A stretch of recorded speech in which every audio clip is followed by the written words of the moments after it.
car owner is racing against his own driver for $1 million.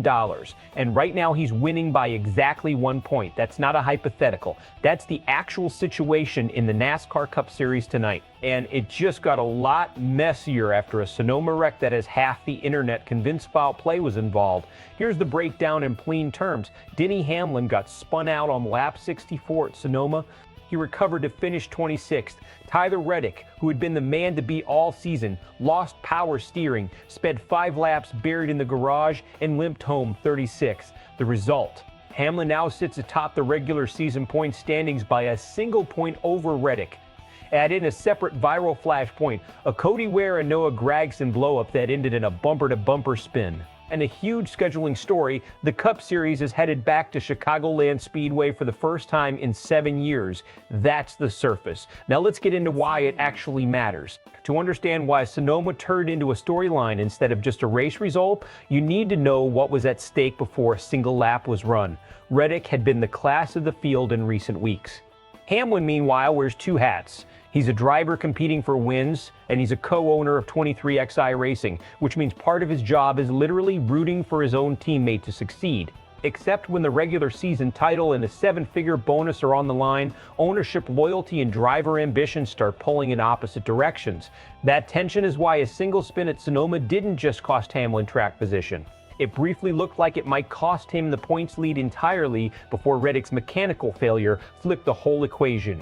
In the garage, this kind of swing changes behavior. Crew chiefs start playing defense instead of offense. Drivers start racing the standing instead of just racing the field. And for 23XI as an organization, there's now a genuinely awkward subplot. Does the team optimize strategy for Hamlin, for Reddick, or try to walk an impossible middle line? Let's get into what actually happened on lap 64, because the accusation flying around that Carson Hocevar dumped Hamlin on purpose doesn't hold up well once you look at the mechanics of the corner. Sonoma's tight, high-braking sections create what veteran crew chiefs call a stack-up effect. When a tight pack funnels into a slow corner, the cars running mid-pack lose to clean air, keeping their rear end stable. At that point, it takes almost nothing, a few pounds of contact, a fraction of a second of hesitation to send the lead car sideways. That's a hallmark of aggressive pack racing, not a targeted takedown. Hamlin himself didn't come out swinging in his post-race comments, which tells you something. Drivers who genuinely believe they were wrecked on purpose usually don't hold back. So strategically, what actually decided this race wasn't the spin, it was stage points. Hamlin's early race stage finishes gave him just enough cushion that a rough 26th place run still kept him ahead of a Reddick disaster. That's a critical lesson in modern cup racing. Stage points aren't a bonus anymore. They're insurance. Teams that ignore them are gambling their whole day on a clean finish, and Reddick's mechanical failure is exactly the kind of variance stage points are designed to protect against. Now, is Hamlin's 1-point cushion safe? Not remotely. But smaller than a fuel mileage gamble, smaller than one late race caution. Reddick has shown he's the faster car more often than not this season, and a lead this thin usually doesn't survive more than a week or two of the actual points race, especially heading into a wildcard venue like Chicagoland. That's where this gets genuinely interesting. Larson, Blaney, and Hamlin all ran private tire testing at Chicagoland back in April. That's not a small edge. That's real data on a track nobody in the current next-gen car era has meaningful setup information for. Combine that with Goodyear bringing over the harder intermediate compound from Nashville and Michigan, and you have a race where preparation could matter more than raw speed.